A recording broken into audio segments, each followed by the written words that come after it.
released with a warning, was sentenced to 28 days in prison. Bart was furious when he heard this, but at this point, he had no choice but to accept his sentence. Before parting, he asked Homer to open a box for him. He wanted to eat peanut candy one last time before going to jail. Anything for you, son.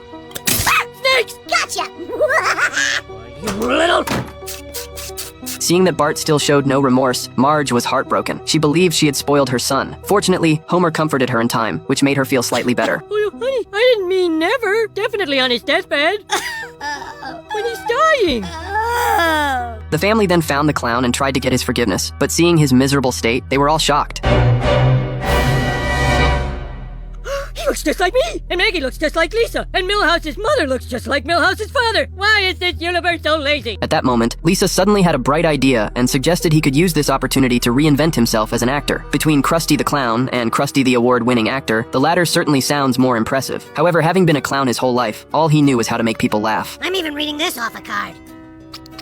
Okay, next card. To make a living, Krusty still went to the Springfield Theater to audition. The director said he happened to have a great script on hand, The Silence of the Lambs. But because the licensing fees were too expensive, they could only make a knockoff version of the script. However, during the script read through, Krusty remained silent. He simply couldn't escape the shadow of being a clown. Once a clown, always a clown. Uh-oh, you're a clown, and that's all you'll ever be. And when you die, they'll be playing this. No, stop it! No! Meanwhile, although Bart was behind bars, he still refused to change his ways. When the doctor was about to give him psychological counseling, having been locked up for so long, he could no longer contain his urge to prank. He secretly scattered thumbtacks all over the chair, but such a childish trick could hardly fool the psychologist. The doctor pretended not to notice and asked Marge to come in and help. At the critical moment, Bart couldn't bear to see Marge get hurt and quickly stopped her. Okay, you just completed step 1, learning empathy.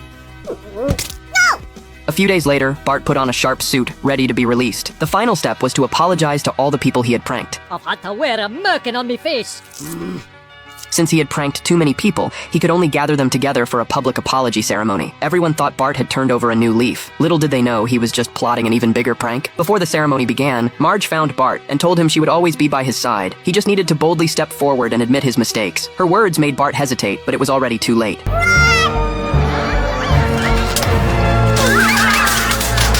Simpson! Motherhood sucks.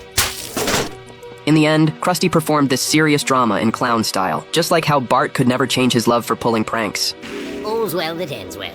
How did it end well? He's ruining my play. Well, don't worry, you've got plenty of other good plays. Oh, wait, you don't. Hey, I'm America's greatest playwright. Exactly.